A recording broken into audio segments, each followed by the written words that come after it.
¿Alguna vez has sentido que algo extraño invade tu hogar sin razón aparente? La Biblia nos advierte: no deis lugar al diablo. Efesios 4:27. Esta instrucción no es simbólica, es literal.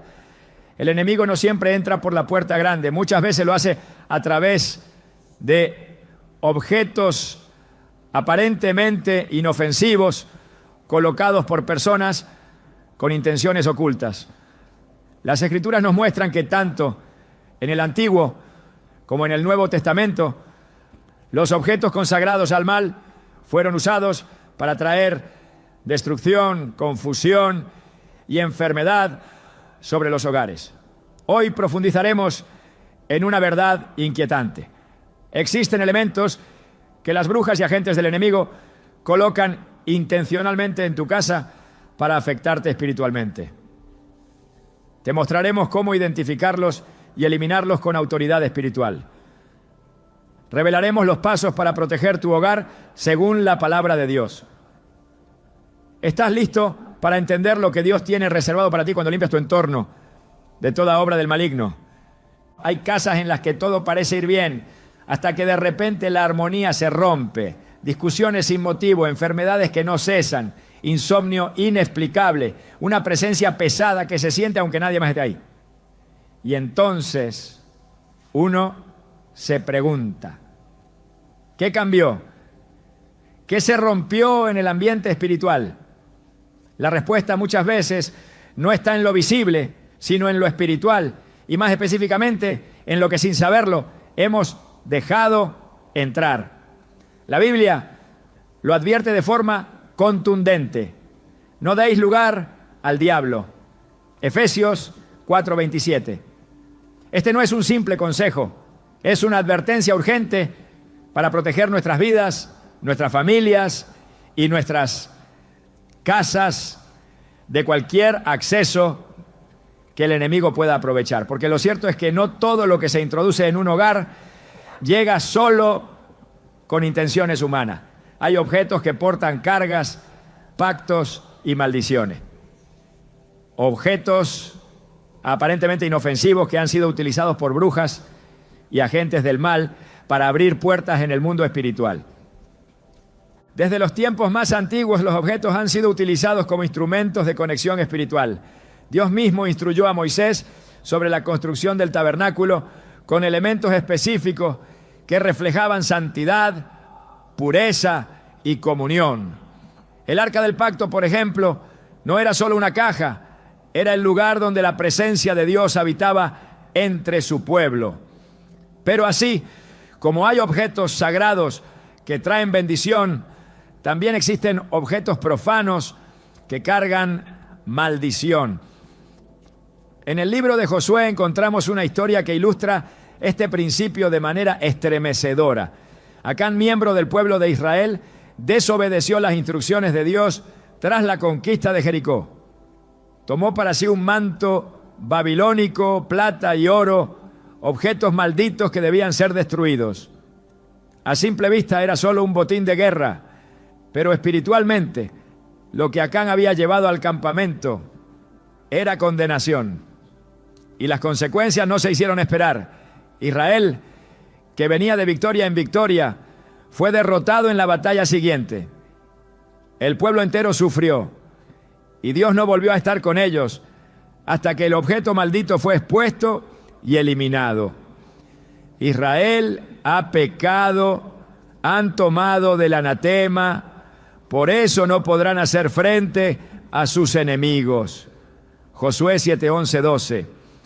Este principio espiritual sigue vigente hoy. El enemigo conoce la autoridad del creyente. Sabe que un hijo de Dios cubierto por la sangre de Cristo es intocable, a menos que haya una puerta abierta. Y una de las formas más comunes y sutiles de abrir esas puertas es a través de objetos que entran en la casa sin ser discernidos.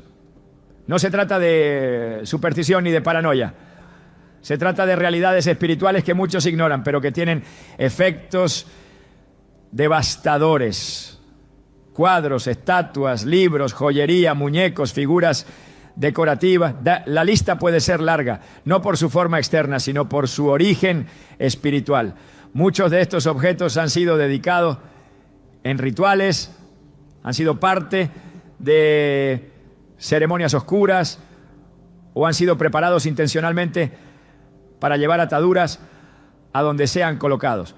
La intención del brujo no es estética. Su intención es clara: entrar sin ser visto, contaminar sin ser detectado, oprimir sin ser culpado. Hay hogares donde la presencia de Dios ha sido desplazada poco a poco, no por pecado deliberado, sino por ignorancia. La Biblia dice en Oseas 4:6, mi pueblo perece por falta de conocimiento. Y en este tema, la falta de conocimiento cuesta caro, porque mientras tú decoras tu sala con una figura que crees artística, el enemigo la usa como punto de contacto. Mientras colocas en tu habitación una joya heredada que no conoces, una maldición ancestral puede estar activándose. Mientras aceptas un objeto de segunda mano, sin discernimiento ni oración, puedes estar firmando la entrada legal del enemigo a tu espacio. El mundo espiritual es legalista. El diablo no puede entrar donde Dios reina, a menos que encuentre legalidad. Y esa legalidad se abre cuando el creyente permite en su entorno objetos que han sido utilizados para pactos, invocaciones o rituales contrarios a la voluntad de Dios. Tal como en el caso de Acán, no es el tamaño del objeto lo que importa, sino el tipo de carga espiritual que lleva. Algunos preguntan, ¿pero cómo saber si algo es maldito? La respuesta es, por sus frutos. Desde que ese objeto llegó hay opresión, enfermedades sin diagnóstico, ruidos extraños, ambientes pesados, discusión constante. Jesús enseñó que por los frutos conoceríamos las cosas. Y aunque no todo tiene raíz espiritual, muchas veces los síntomas invisibles revelan un origen más profundo de lo que parece. He conocido historias de familias que comenzaron a experimentar sombras por las noches después de haber aceptado como regalo un adorno traído de tierras donde se practica la santería. Personas que veían su economía quebrarse sin explicación desde que colocaron un cuadro místico en la oficina. Mujeres que sufrían constantes ataques espirituales en su habitación sin saber que debajo del colchón había una bolsita escondida colocada por alguien con intenciones oscuras. Nada es casualidad en el mundo espiritual. Y cuando algo no cuadra en lo físico, es necesario revisar lo espiritual. Porque a veces el origen del caos no está en una mala decisión financiera, sino en un objeto consagrado al enemigo que está contaminando todo lo que tocas. La Escritura es clara sobre cómo actuar en estos casos. En Hechos 19:19, muchos de los que habían practicado artes mágicas se convirtieron al Evangelio. Y lo primero que hicieron fue traer sus libros de hechicería y quemarlos públicamente. No los vendieron, no los regalaron, no los guardaron por si acaso, los destruyeron, porque entendieron que el poder de esos objetos no era simbólico, era real. Y la única forma de cortar con la opresión que traían era eliminarlos completamente. Este principio aplica hoy. No basta con guardar lo que es impuro. No basta con no usarlo más. Hay que romper el vínculo, destruir el punto de contacto, cancelar la legalidad. Muchos creyentes están orando por libertad mientras duermen al lado de cadenas espirituales. Están pidiendo restauración mientras conservan reliquias de prácticas paganas. Claman por sanidad mientras en la estantería tienen elementos que fueron parte de rituales satánicos, aunque lo ignoren. Y aquí es donde la ignorancia se vuelve arma del enemigo. Por eso es urgente despertar, abrir los ojos, examinar el hogar con la guía del Espíritu Santo y actuar con determinación. El enemigo odia los hogares cristianos. Su deseo es dividir, destruir y contaminar. Jesús lo dijo en Juan 10:10. El ladrón no viene sino para hurtar, matar y destruir. Pero Jesús vino para que tengamos vida, y vida en abundancia. Esta abundancia también incluye la paz en el hogar, la armonía familiar, el descanso en el alma, la claridad espiritual. Y nada de eso será posible si dejamos que el enemigo tenga un altar en medio de nuestra sala. Porque eso es lo que hacen estos objetos. Establecen pequeños altares al enemigo, aunque no los veamos con los ojos naturales. Y mientras estén allí, será difícil mantener una atmósfera limpia y un entorno espiritualmente sano. Hay una razón por la que Dios fue tan enfático con el pueblo de Israel en cuanto a no traer al campamento nada que hubiera sido ofrecido a otros dioses. Él sabía que esos objetos llevaban consigo no solo formas, sino presencias. Y donde hay presencia demoníaca, hay ruina. Así de sencillo, lo vemos una y otra vez en las Escrituras. Desde los ídolos que contaminaron el templo, hasta los objetos dedicados a Baal que trajeron juicio sobre las casas. Nada que esté ligado al reino de las tinieblas puede coexistir con la gloria de Dios. El aceite y el agua no se mezclan. La luz y las tinieblas no conviven. Es por eso que cuando una persona se consagra a Dios, también debe consagrar su casa, sus pertenencias, su entorno. No se puede vivir en dos reinos a la vez. Hay que elegir a quién le damos espacio. No se trata de vivir con miedo, sino con discernimiento. El Espíritu Santo nos fue dado para guiarnos a toda verdad. Si le pedimos, Él revelará si hay algo en nuestra casa que necesita ser eliminado. Si le pedimos, Él traerá convicción, mostrará lo que a nuestros ojos es invisible, pondrá luz donde hay sombra. Y cuando esa revelación llegue, no hay que dudar, hay que actuar, porque cada día que pasa con ese objeto en casa es un día más de puertas abiertas al enemigo. La buena noticia es que en Cristo hay autoridad. No importa cuán oscuro sea el objeto, no importa cuán fuerte fue el rito con el que fue consagrado, no importa cuántos años ha estado en tu casa. Cuando decides consagrar tu hogar a Dios y eliminar todo lo que no le pertenece, su poder es inmediato. La atmósfera cambia, el ambiente se limpia, la paz regresa, porque donde antes había un altar para el enemigo, ahora hay adoración al Dios vivo. Y eso transforma todo. Por eso, si en tu corazón hay inquietud al escuchar estas palabras, no la ignores. Es posible que el Espíritu Santo esté comenzando a mostrarte algo. Es posible que esté trayendo a tu memoria un objeto, un regalo, una decoración que siempre te pareció extraña. No lo ignores, no lo racionalices. Pide discernimiento, ora, y cuando lo identifiques, actúa. Tu hogar no está diseñado para ser depósito de maldición. Tu casa es terreno sagrado. Es espacio para la presencia de Dios, no para la opresión espiritual. El primer paso hacia la libertad es la conciencia. Y ahora que sabes que estos objetos pueden ser portales, ahora que entiendes que el enemigo puede usarlos para establecerse en tu espacio, tienes el poder de decidir. Como Josué dijo al pueblo: escoge hoy a quién servirás, pero yo y mi casa serviremos al Señor. Josué 24:15. Que esa sea también tu declaración. En el reino espiritual nada es inocente. Cada objeto, cada forma, cada símbolo puede ser una representación de principios celestiales o una herramienta al servicio de las tinieblas.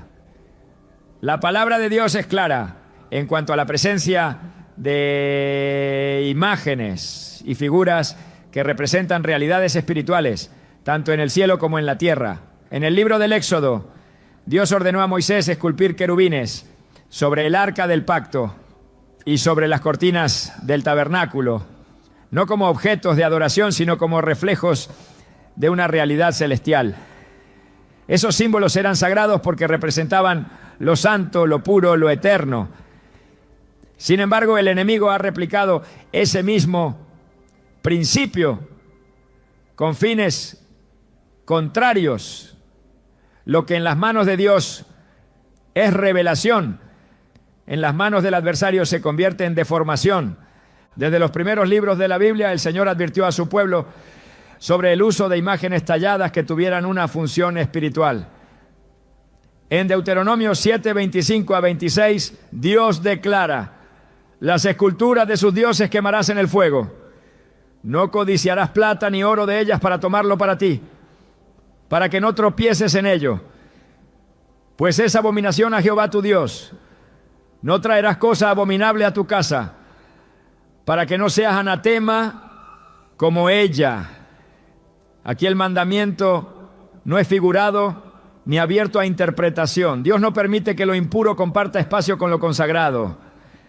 La imagen tallada, si ha sido dedicada a dioses falsos o cargada espiritualmente, es una abominación, y llevarla al hogar es traer maldición.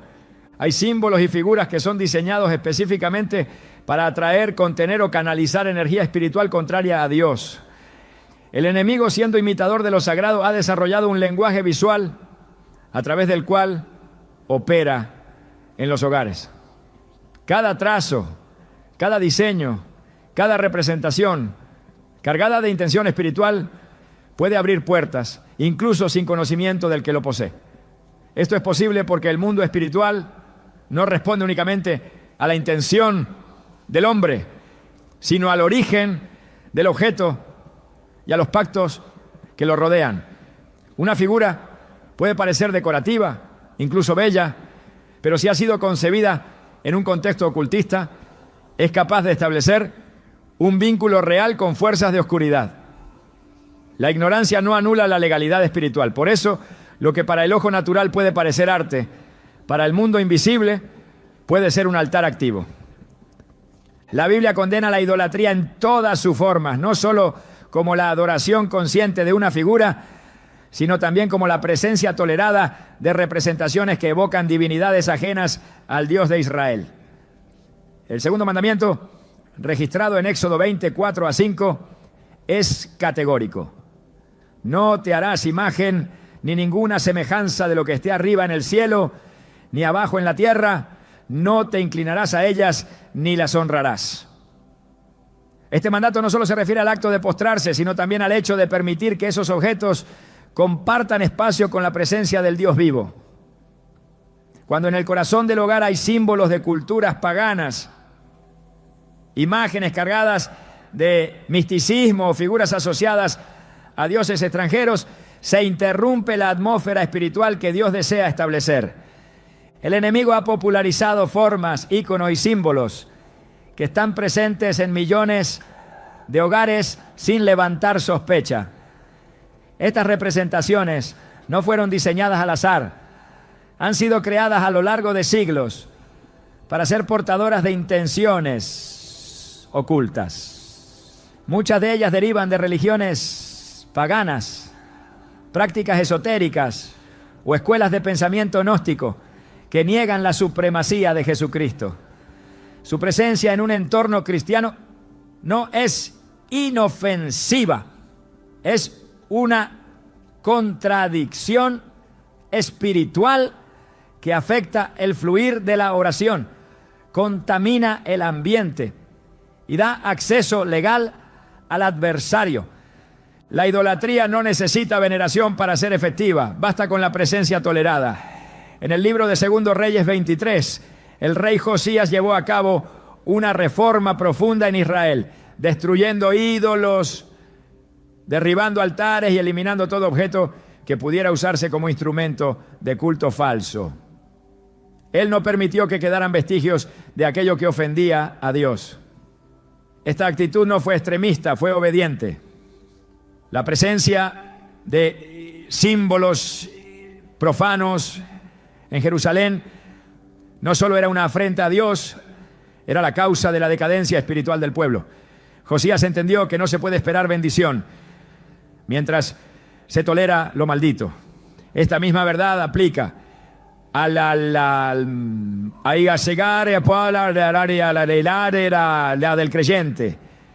No se puede edificar un altar de oración mientras en el mismo espacio se encuentran representaciones de entidades contrarias al reino.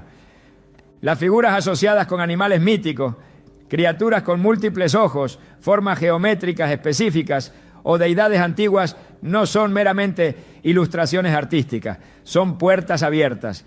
Algunas han sido utilizadas durante siglos en prácticas de invocación, en rituales de iniciación o en ceremonias dedicadas al ocultismo. La forma puede cambiar, el nombre puede variar, pero la raíz espiritual permanece. Traer una figura como esa al hogar, aunque sea por curiosidad o por aprecio estético, es introducir un agente de contaminación espiritual. Y esa contaminación no permanece pasiva. Afecta la atmósfera, genera resistencia a la oración, interfiere con la adoración, alimenta pensamientos oscuros y en muchos casos establece ciclos de confusión, opresión o estancamiento.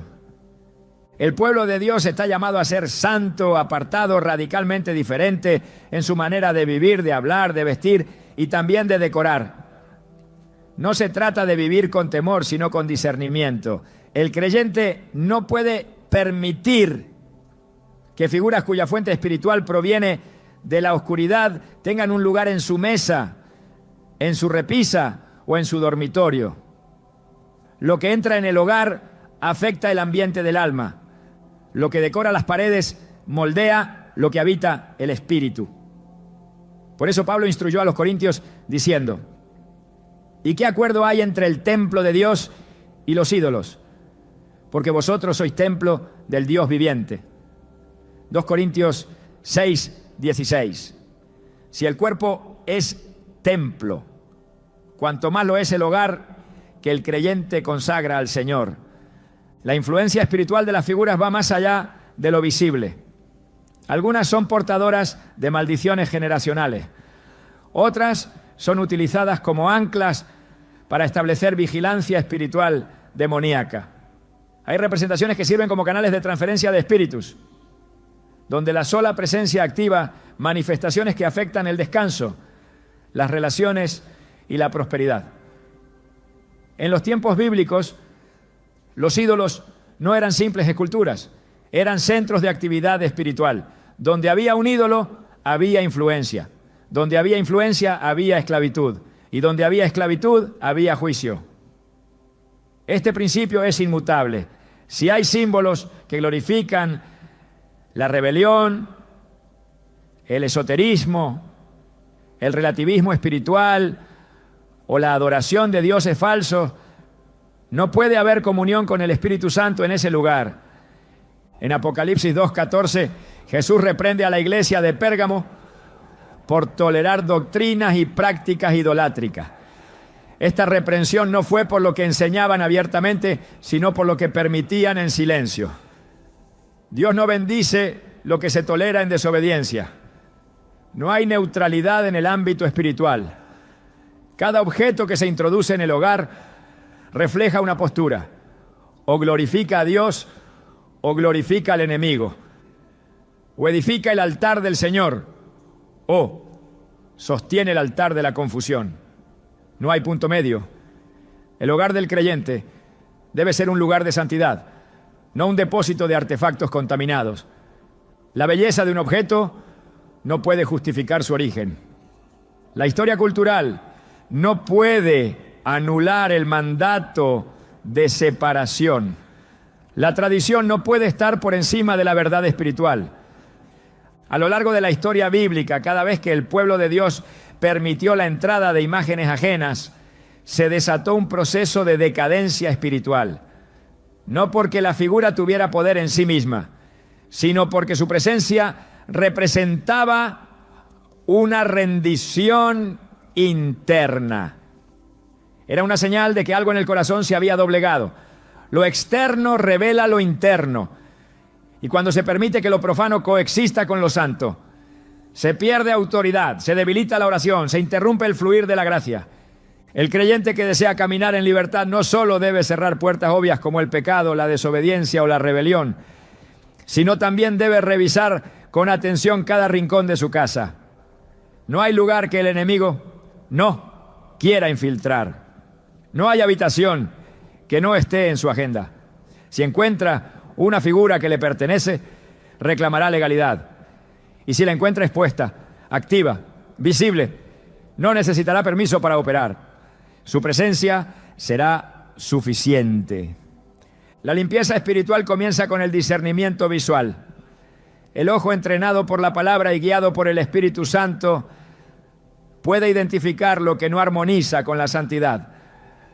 No se necesita una manifestación demoníaca para saber que un símbolo es contrario a Dios. Basta con conocer la verdad, porque la verdad ilumina, la verdad confronta, la verdad revela, y cuando el creyente camina en la luz, todo objeto que fue hecho en tinieblas queda expuesto.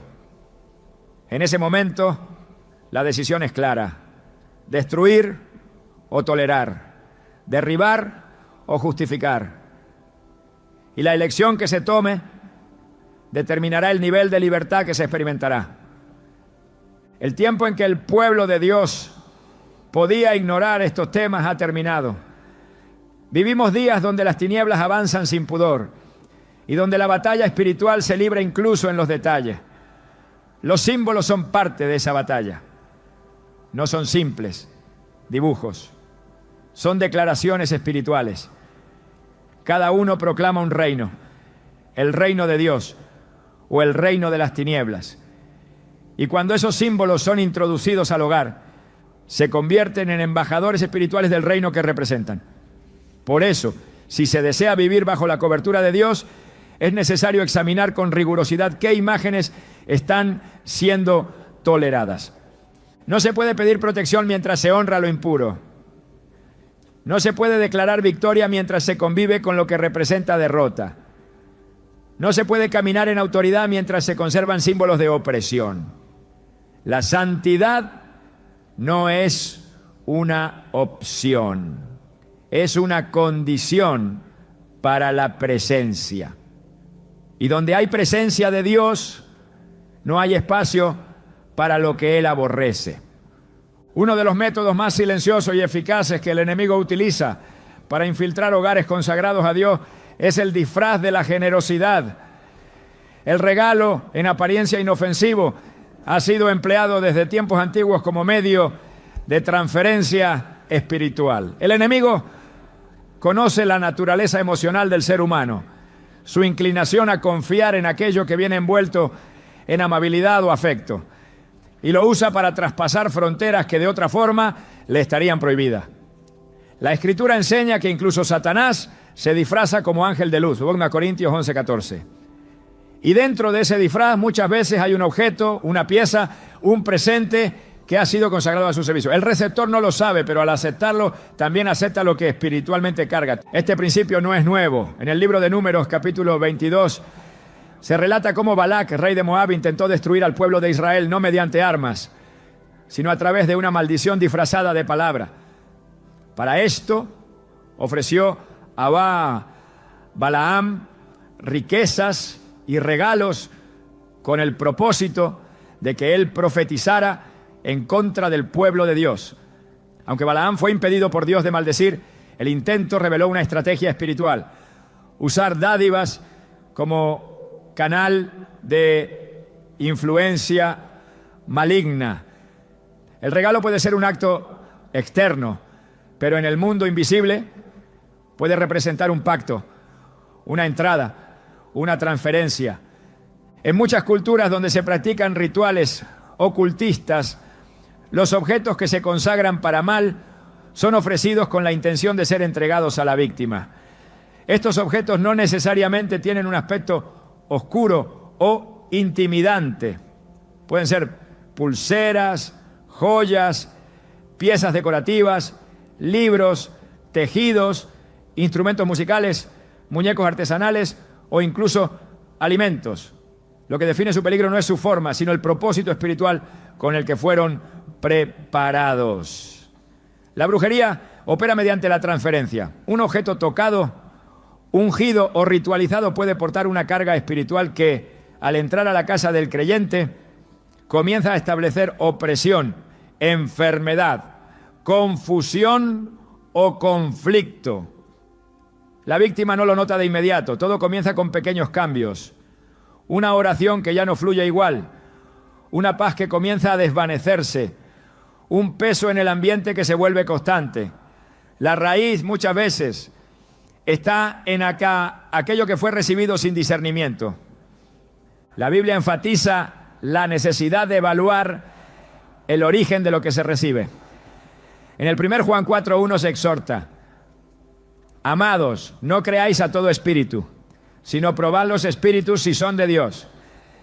Esta instrucción no se limita a palabras proféticas, sino que se extiende al contexto espiritual de cualquier cosa que se introduce en el ámbito del creyente. El espíritu detrás de un objeto puede ser probado, no con juicio humano, sino con la guía del Espíritu Santo.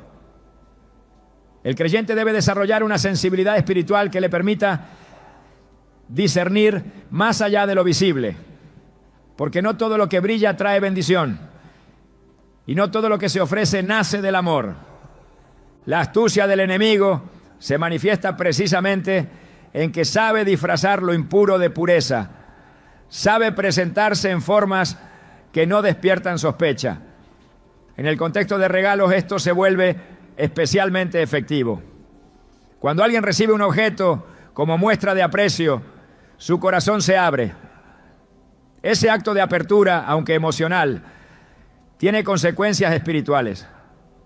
Abrir el corazón sin discernimiento es como abrir la puerta del hogar sin preguntar quién llama. En ese espacio, lo espiritual se infiltra y una vez dentro comienza a operar. La historia del pueblo de Israel muestra repetidamente que los objetos traídos del exterior, si no eran consagrados al Dios verdadero, traían consigo contaminación. En Josué 6:7 Dios advirtió que todo lo que se hallara en Jericó debía ser destruido, pues era anatema. A pesar de la advertencia, Acán tomó parte del botín y lo ocultó. Su acto fue visto por Dios como una traición espiritual. El juicio no fue solo sobre él, sino sobre toda la nación. Esta historia establece un principio inquebrantable. Lo que ha sido tocado por lo maldito, al entrar en contacto con lo consagrado, genera conflicto espiritual. El regalo que parece inocente puede, si fue preparado en rebelión, desatar caos en lo que estaba en orden. El enemigo ha perfeccionado esta estrategia, especialmente en ambientes donde el discernimiento ha sido apagado. En un mundo que valora lo estético sobre lo espiritual, es fácil justificar la permanencia de un objeto porque fue obsequio de alguien querido, porque representa un recuerdo o porque su apariencia no sugiere peligro alguno. Pero el mundo espiritual no opera por apariencia, opera por esencia. Si el origen de un objeto fue la brujería, el espiritismo, el esoterismo o la manipulación espiritual, ese objeto no puede ser neutralizado con indiferencia. Su presencia es una puerta abierta y mientras esté en el hogar, el enemigo encontrará un lugar desde donde operar. El principio de santificación implica separación. Cuando algo ha sido apartado para Dios, no puede compartir espacio con lo que fue apartado para el mal. Esta es una verdad espiritual que trasciende culturas, épocas,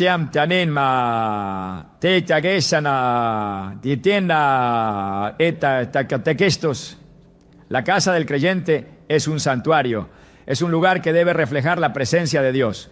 Permitir que objetos ritualizados o espiritualmente contaminados entren, aunque sea a través de un regalo, es romper el cerco espiritual. No por ignorancia, sino por falta de vigilancia. Por eso Jesús enseñó en Mateo 24:43.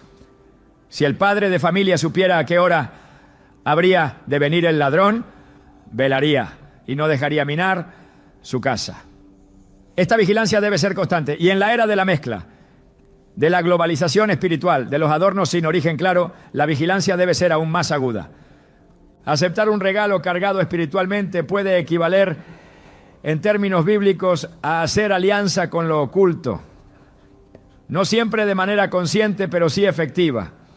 En el Antiguo Testamento, cuando el pueblo de Dios recibía bienes de naciones paganas sin consagrarlos al Señor, esos bienes terminaban por contaminar el campamento.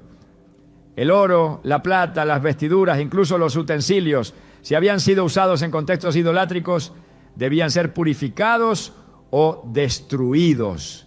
No había espacio para el sentimentalismo. La limpieza espiritual era prioritaria porque la santidad era una condición para la presencia de Dios. El creyente no está llamado a juzgar a quien entrega el regalo, sino a evaluar el contenido espiritual de lo que se recibe. No todo regalo es una bendición. Algunos, aunque ofrecidos con sonrisas, son portadores de maldición.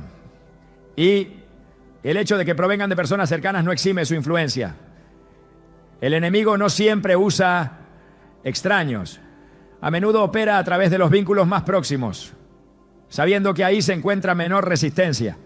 Pero donde hay discernimiento, hay defensa.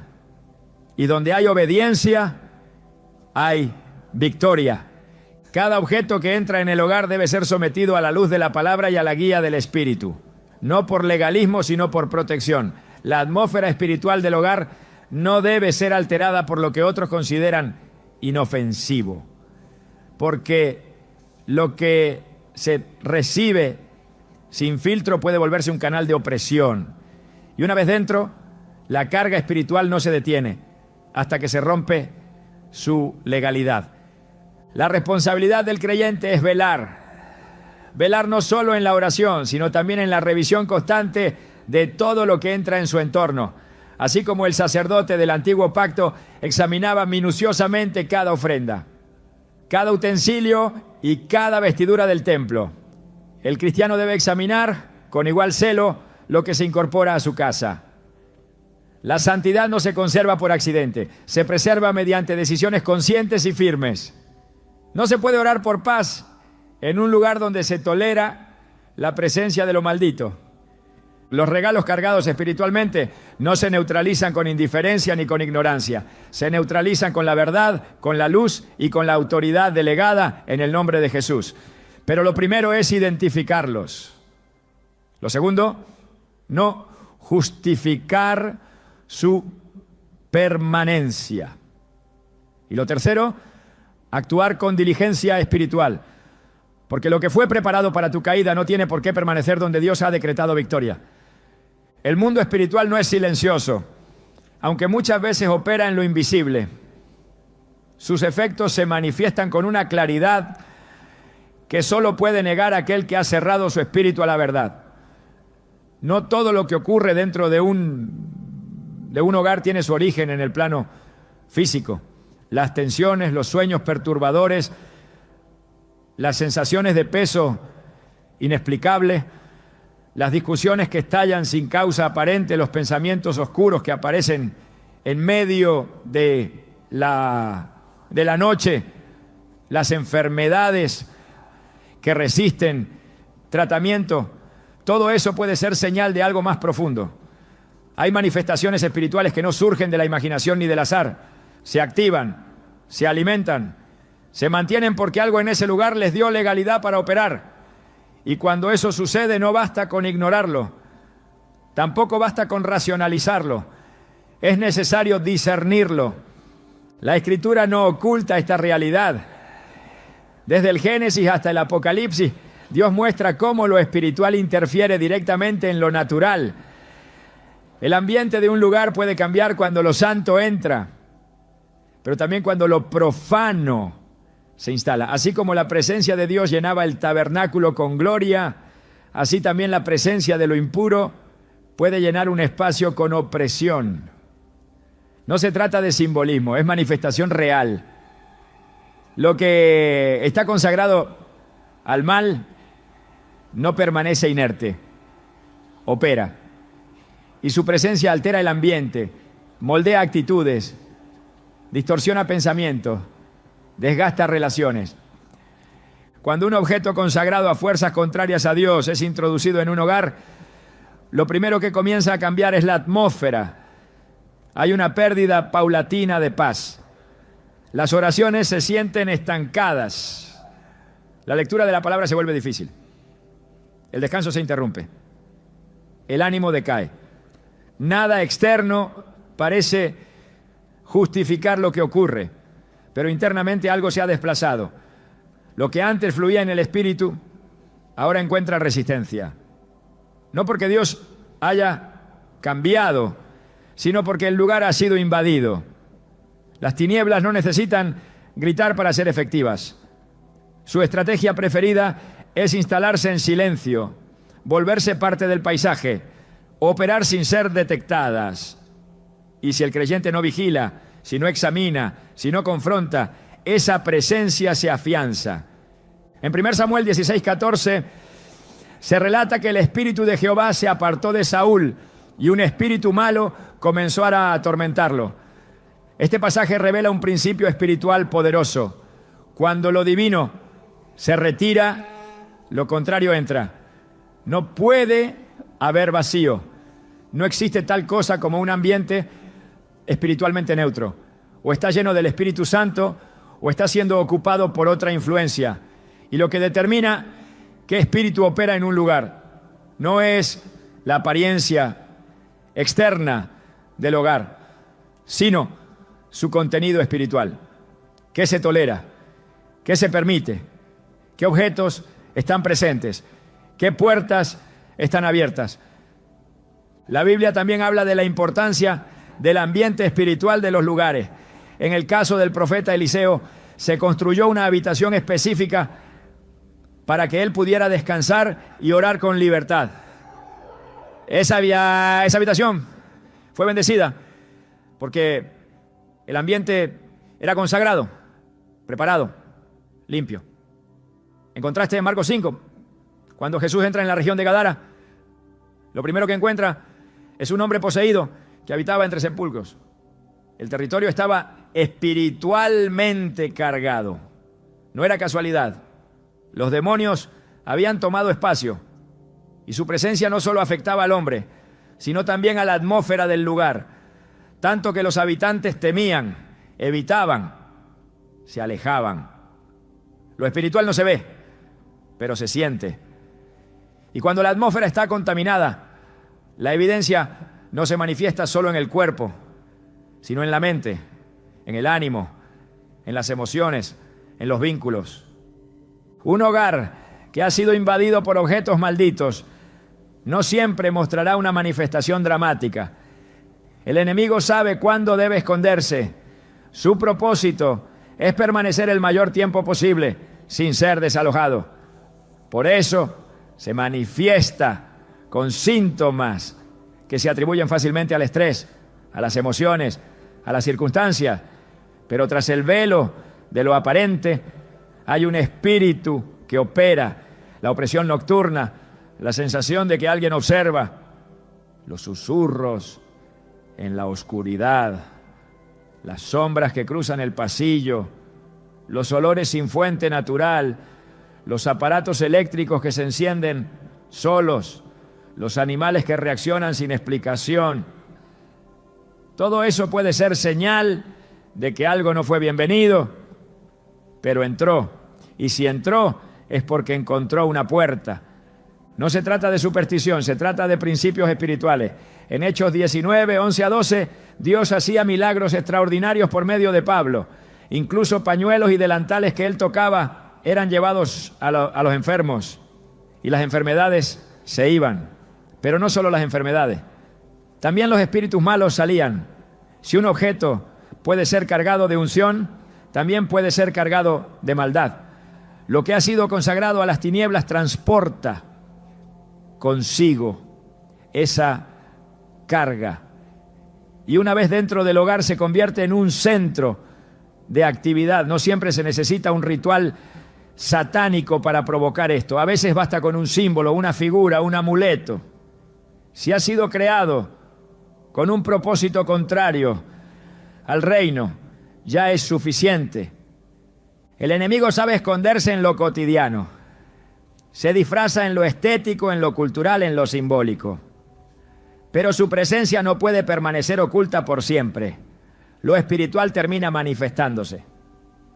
Si hay confusión mental que se intensifica sin razón, si hay división entre los miembros del hogar sin causa clara, si hay una tristeza que se vuelve persistente, si los sueños son turbios o violentos, si los niños temen entrar a ciertas habitaciones, si la oración se convierte en lucha estéril, todo eso debe ser tomado en serio. No se trata de miedo, sino de alerta. La autoridad que tenemos en Cristo no funciona automáticamente. Se activa con obediencia, con limpieza, con discernimiento. En Efesios 6:12, Pablo enseña que nuestra lucha no es contra sangre y carne, sino contra principados, contra potestades, contra gobernadores de las tinieblas de este siglo, contra huestes espirituales de maldad. Esta lucha no siempre ocurre en el templo o en la calle. Muchas veces la batalla más intensa ocurre en casa. Y si el terreno está contaminado, el enemigo tendrá ventaja. La atmósfera de una casa consagrada es como un altar constante. El enemigo no puede resistir una atmósfera llena del Espíritu. Pero si encuentra una grieta, si haya un objeto que le pertenece, reclamará espacio. El pueblo de Israel, al entrar en la tierra prometida, fue instruido a destruir todo objeto dedicado a los dioses de las naciones que habitaban allí. No solo se les dijo que los evitaran, sino que los derribaran, los rompieran, los quemaran, porque el Señor sabía que mientras esos objetos permanecieran, su influencia espiritual se mantendría activa. La idolatría no se disuelve con indiferencia, se destruye con acción. Y lo mismo ocurre hoy. No basta con aceptar que algo no agrada a Dios. Es necesario eliminarlo para que la atmósfera sea restaurada. En los evangelios, cuando Jesús llegaba a un lugar, los demonios se manifestaban, no porque Él los provocara, sino porque su presencia los incomodaba. Donde hay luz verdadera, lo oculto sale a la superficie. Si en tu casa la presencia de Dios no fluye con libertad, si la adoración se siente bloqueada, si el silencio no transmite paz sino tensión, algo está impidiendo el fluir. Y si lo espiritual no se activa en favor de la casa, es posible que algo esté activando lo contrario. La atmósfera no miente. Lo que se respira en un lugar revela quién está operando allí. Hay hogares donde la enfermedad se ha convertido en rutina, donde los ciclos de pérdida se repiten una y otra vez, donde los matrimonios viven en constantes crisis, donde los hijos no pueden dormir tranquilos, donde el sustento económico parece desvanecerse sin razón. Nada de eso es normal, nada de eso es parte del diseño de Dios. Todo lo que es constante, todo lo que resiste la oración, todo lo que se ha vuelto patrón debe ser investigado. Porque el enemigo no solo ataca desde fuera, muchas veces opera desde dentro, desde un objeto, desde una figura, desde un elemento que fue ignorado, pero que nunca dejó de actuar. La oración tiene poder, pero ese poder se activa con obediencia. No se puede declarar victoria sobre una casa contaminada sin primero limpiar el terreno. La sangre de Cristo limpia, pero el corazón debe estar dispuesto a desalojar lo que se ha tolerado. La unción libera, pero necesita espacio. El Espíritu Santo no comparte habitación con ídolos, con símbolos del ocultismo, con objetos que fueron consagrados a deidades contrarias. Donde hay luz verdadera, lo demás debe salir. La manifestación espiritual no es una amenaza para el creyente obediente, es una señal de que el enemigo fue detectado. Y esa detección debe ser seguida por acción, no por temor, sino por convicción. El que limpia su casa verá la diferencia. El que consagra su espacio experimentará la libertad. La atmósfera del hogar debe reflejar la atmósfera del cielo. Paz, orden, presencia, dirección. Y si algo está interfiriendo con eso, no es de Dios. La casa del creyente no es solo refugio físico, es altar, es santuario, es lugar de adoración. No se puede permitir que lo profano contamine lo santo. Donde el Espíritu de Dios habita, hay libertad. Y esa libertad comienza cuando lo oculto es traído a la luz. No basta con orar, hay que revisar.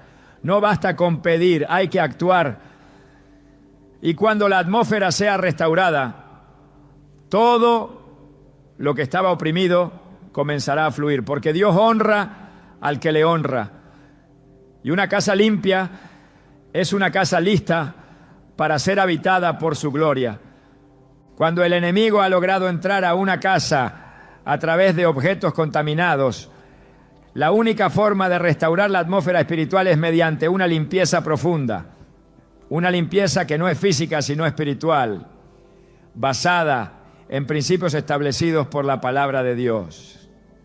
Porque no basta con identificar el problema, es necesario remover la causa. Y no basta con removerla externamente, hay que romper toda legalidad interna. No existe neutralidad en la guerra espiritual, o se consagra o se contamina, o se edifica altar al Dios vivo o se le da lugar al enemigo. Y si lo que ha entrado fue diseñado para establecer opresión, su permanencia solo multiplicará el daño. La limpieza espiritual del hogar no es opcional para quien desea vivir en libertad. Es una urgencia que no puede esperar. Desde el Antiguo Testamento, Dios instruyó a su pueblo sobre la necesidad de destruir todo aquello que representara idolatría, prácticas ocultas o consagración a lo profano. En Deuteronomio 7:26 dice claramente: y no traerás cosa abominable a tu casa, para que no seas anatema como ella. La aborrecerás del todo y la abominarás, porque es anatema. Esta instrucción no estaba dirigida a templos ni a ciudades paganas. Era una orden directa para el hogar. Dios conocía el principio. Lo que se tolera dentro se activa. Lo que se guarda por afecto termina gobernando por legalidad. Y cuando el objeto es maldito, su presencia basta para contaminar todo lo demás. Por eso el mandamiento no era almacenarlo, ni ignorarlo, ni apartarlo. Era destruirlo. La limpieza espiritual comienza en el corazón, pero se manifiesta en los actos. No hay redención sin arrepentimiento y no hay restauración sin acción. Es necesario que el creyente se levante con convicción y autoridad para examinar cada rincón de su hogar. No para buscar con paranoia, sino para actuar con discernimiento. La guía del Espíritu Santo no falla cuando se le invoca con sinceridad. Él revela, Él confronta, Él dirige. Lo que a los ojos naturales puede parecer decoración, para el Espíritu de Dios puede ser una estructura de opresión. Y si es así, debe salir. La autoridad de Cristo en el creyente se activa cuando hay obediencia. Y obedecer significa renunciar a todo lo que está en desacuerdo con el reino. En Hechos 19 se describe cómo aquellos que practicaban artes ocultas al recibir el mensaje del Evangelio no solo creyeron, sino que trajeron sus libros de magia y los quemaron públicamente. El detalle es importante. No los escondieron, no los regalaron, no los vendieron, los destruyeron, porque entendieron que la conexión espiritual con esos objetos no podía romperse con distancia, sino con eliminación. No se trata de un acto simbólico, se trata de un corte legal en el ámbito espiritual. Lo que fue creado para el mal no puede permanecer donde se invoca el nombre de Dios. Lo que fue dedicado a las tinieblas no puede coexistir con la luz. Y lo que representa una alianza con el enemigo debe ser desarraigado sin demora. El hogar debe ser revisado habitación por habitación, con oración, con la palabra en mano y con autoridad espiritual. Cada objeto, cada imagen, cada libro, cada símbolo, cada elemento decorativo debe ser examinado bajo la luz del Espíritu. Si su origen es dudoso, si su simbolismo es esotérico, si fue traído de contextos ritualistas o si genera inquietud en el espíritu, su lugar no es en el hogar del creyente. Lo que no glorifica a Dios no tiene cabida. Y lo que sirve como canal para el enemigo debe ser removido sin contemplación. No se trata de temer, sino de limpiar. La limpieza espiritual no es un acto de desesperación, sino una declaración de pertenencia. El creyente que limpia su casa está diciendo: este territorio le pertenece al Señor. Y esa declaración tiene peso en el mundo espiritual. Donde antes había legalidad para la opresión, ahora hay protección por el pacto. Donde antes había acceso para el mal, ahora hay cobertura divina. La atmósfera cambia cuando la presencia de Dios encuentra un espacio preparado. Y ese espacio se prepara con obediencia radical. La oración que acompaña este proceso no es cualquier oración. Es una proclamación de autoridad, es un clamor por santidad, es una confesión de entrega. El creyente no ora para ver si algo sucede. Ora porque tiene la certeza de que el poder de Dios ya ha sido liberado. En Santiago 5:16 está escrito: la oración eficaz del justo puede mucho. Esa oración, unida a la acción, es capaz de romper cadenas invisibles, desalojar presencias oscuras y restaurar el fluir del Espíritu en cada ambiente del hogar. El aceite, símbolo bíblico de consagración, puede ser utilizado como señal profética, no por superstición, sino por fe.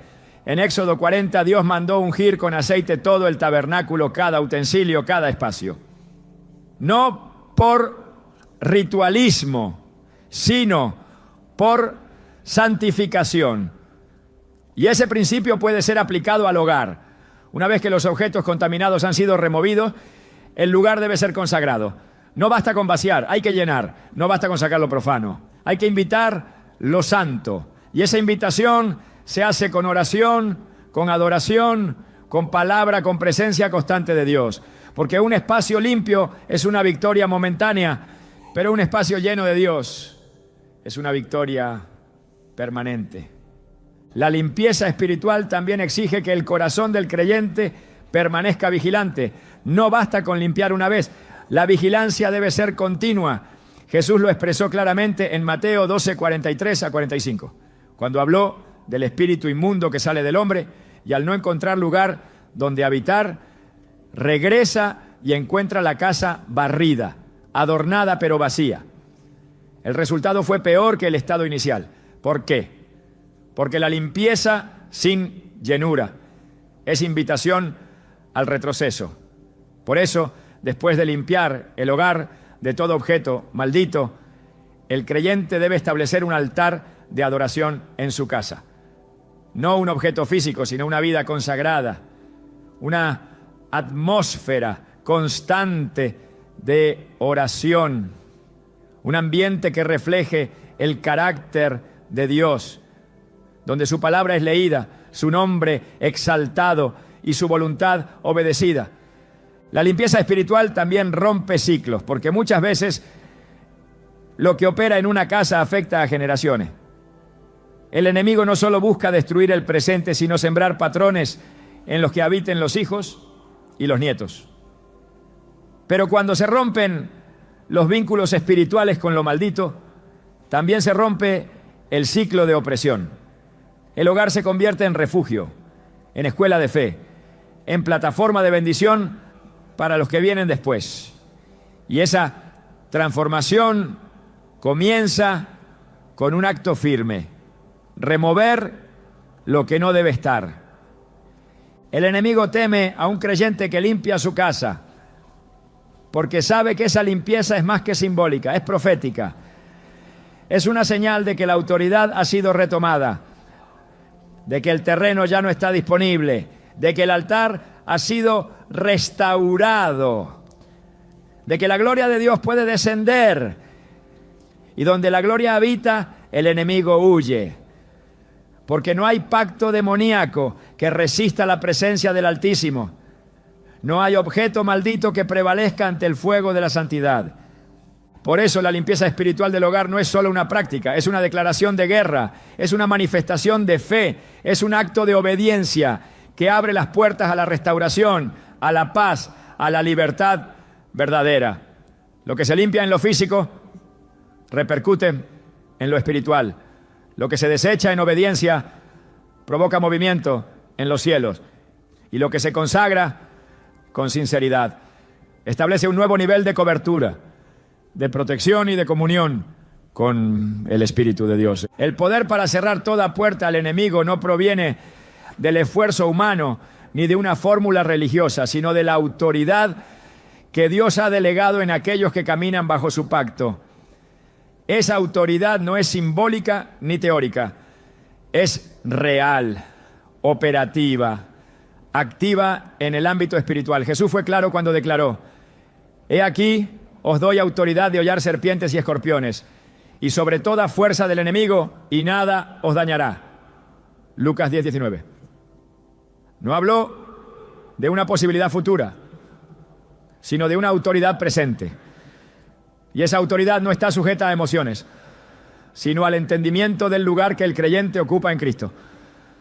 Una vez que el hogar ha sido limpiado, que los objetos malditos han sido removidos y que la atmósfera ha sido restaurada, es necesario afirmar la posición espiritual desde la cual se gobierna.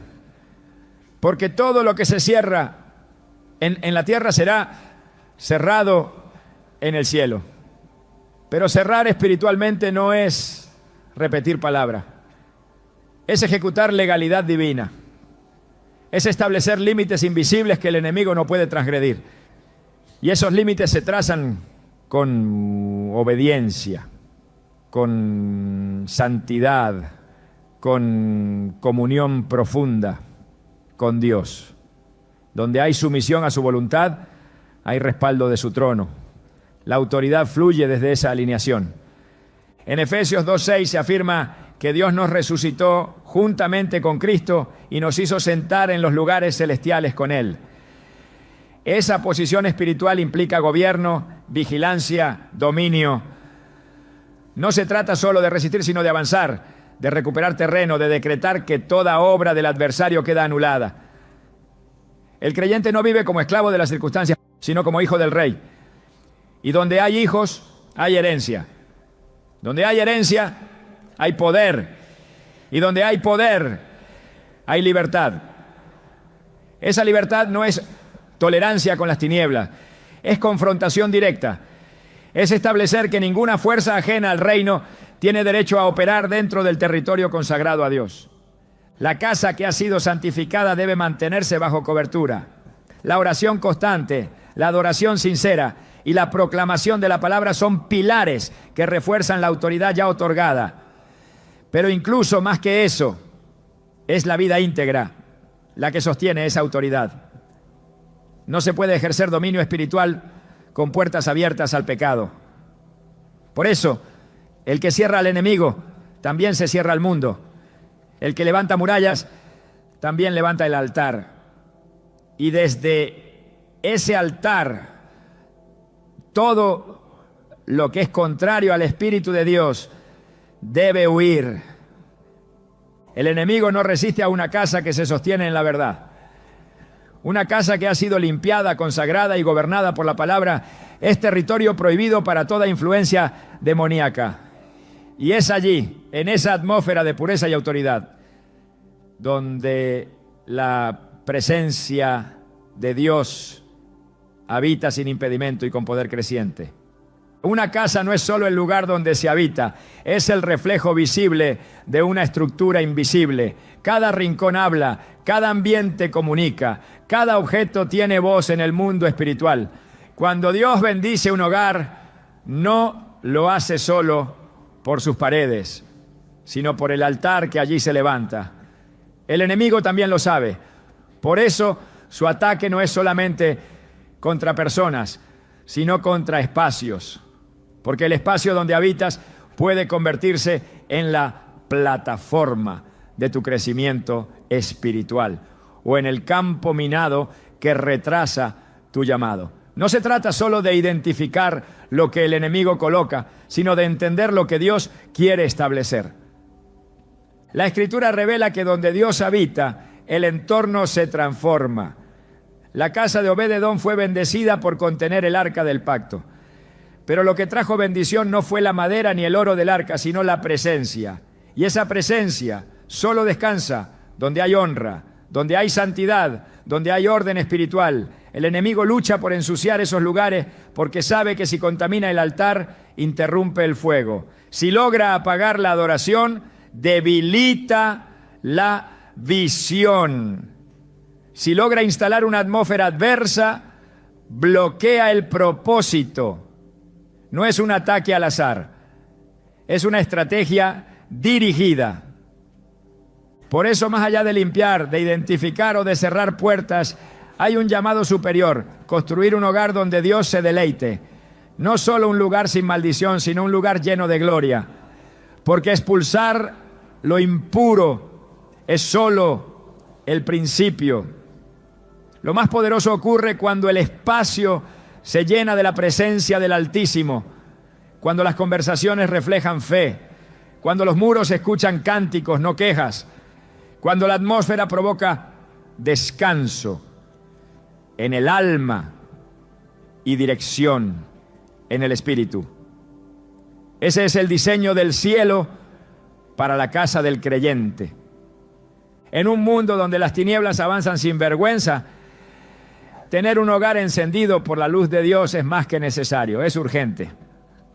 La casa se convierte en el primer altar antes que el templo. Es donde se libra la primera batalla y donde también debe surgir la primera victoria. Lo que se permite dentro define lo que se proyecta afuera. Si el altar está vivo, la familia prospera. Si el altar está caído, el enemigo encuentra acceso. Hoy el llamado no es solo a eliminar lo que el enemigo trajo, es a establecer lo que Dios anhela. Que tu casa sea antorcha, no solo refugio. Que sea plataforma, no solo protección. Que sea trinchera, no solo descanso. Porque el hogar del justo no es un lugar pasivo.